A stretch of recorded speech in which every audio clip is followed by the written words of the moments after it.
Hey guys, what is going on? I've got another product review to do for you. TideWe recently reached out to me to do a review of their blind. And with youth turkey season coming up real fast, I've got my youngest daughter wanting to go, so I figured this would be a perfect opportunity to show you one of their new products. And I really liked their backpack and their blind chair, which the blind chair is going to go into this blind. So let's set it up. I'm sure I'm going to like it, but let's take a peek at it.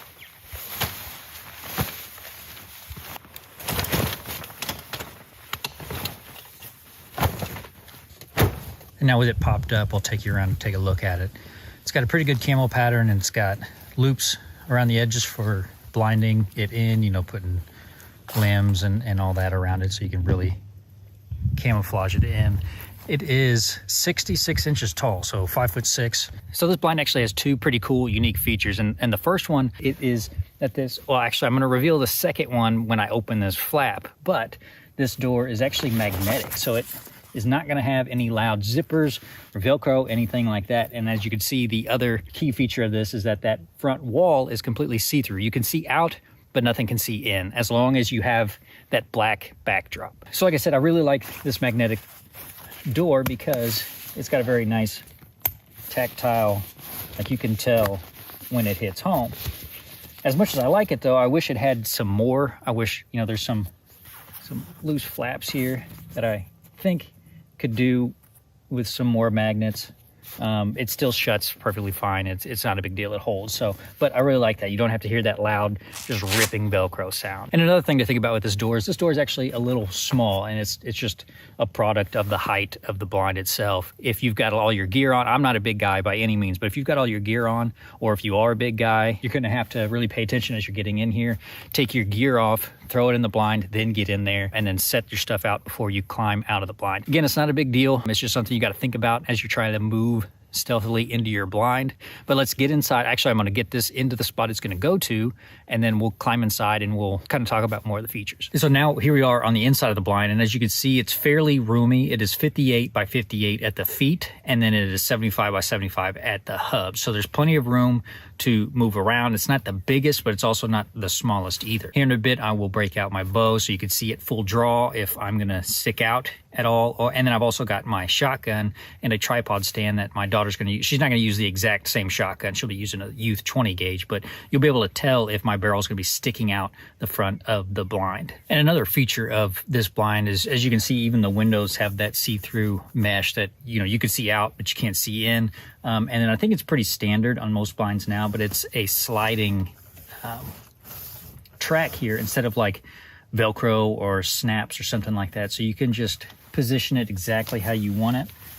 Just enough of an opening to see out, so that way you're not giving whatever's out there a huge view of the interior. One thing I'm not quite sure of, and I'll get my camera tripod out of the way, these windows here, they're on both sides of this, and then you've got the larger one out front. I'm not quite sure. I mean, they're a little low for anything. I mean, for me, maybe kids, or if you're on an elevated platform, you'll be able to, you know, shoot down a little bit. I don't think I'll use them. I think what I'll end up doing is probably rotating this a little bit, because I like having the you know, the wide windows here. Unfortunately, it's not the see-through on this side, so you'll have this over here. I don't think it'll be a big deal. I may just leave it like this, to be honest, if you're able to see, but I'd prefer to have all of these windows all the way around rather than this, you know, little 3-window setup. Okay, so now I will see how much room I've got to draw here. It's actually up against, I mean, it's almost touching the top here, but I've got a pretty long bow. This is a prime rival. It's about 4 or 5 inches at my elbow. I mean, I can pretty much move, and this is why I like the long windows rather than the this one triangle, because if you got that set up right, you don't have to reposition. So if I want to shoot off to my right, I'm going to have to sit more on the left side of the blind, and that kind of changes things for me. But if you're turkey hunting especially, you got your decoys out there, those birds are going to most likely come to that decoy. It's not that big a deal. Or you just wait till the deer comes into your shooting window. You don't really have to move.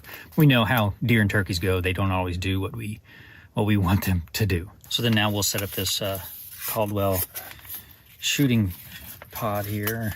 These shooter's pods are great for kids because it's going to hold it up at the ready. They don't have to support the weight of it. It's already pretty well level where it needs to be. Eliminates a lot of that sway that they're going to have to deal with. They're great. I think they work for crossbows too, if your kids are crossbow hunting. I'll leave a link down in the description to this as well. In order for me to not have my rifle or the shotgun outside, I got to scoot back. Let me turn the camera. Angle you all down just a little bit if I can. Okay. So it is right at the edge. If I shift around, I mean, I can get up on it and my barrel's not out of the blind, but it's right there at the edge. Like if I shot right now, my barrel would blow the front of this window out. So that's another reason why I don't really like this triangle thing. Hopefully TideWe doesn't get too mad at me for poo-pooing on their window setup here. There, I moved it up a little bit, but it's sitting on top of the foregrip of the shotgun. I don't know, like I said, I'll probably end up rotating around and it'll be perfectly fine. It's not gonna be a big deal, but just keep that in mind as you're looking at this blind. I do believe they've got these windows all the way around, but I'll have to double check. So one thing real quick, I want to demonstrate if you can see any movement at all through this mesh. I've always wondered, there's gotta be something you can see through there, because if you can see out, and the only reason that you can see out are these little holes here. So you'd think, in theory, something should be able to see in, right?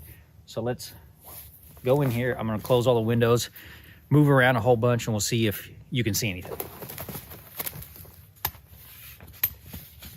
All right, so let's close this window up.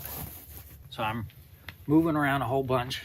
We can dance if we want to. We can leave your friends behind. I just watched the footage back and I'm very impressed. You can't see anything in here. I know when that technology first kind of came out, everybody's very skeptical of it. I never even considered buying one because I just thought there's no way, something's got to be able to see you moving in there. And as you can see in the video, you can't see anything. So I'm gonna get this thing rotated around to that long window, like I said, get it staked down, and I'm gonna get myself and Zoe ready for youth season. So that was my first impressions of the TideWe hunting blind. I think for the price point, it's going to be very hard to beat. I'm gonna leave a link to it down in the description below if you wanna check it out. And if you do wanna buy one, make sure you use code IO18 so you can get 18% off your order. And as always, hit that like button if you like this video, share it if you found it helpful, and make sure that you are subscribed so you can stay informed.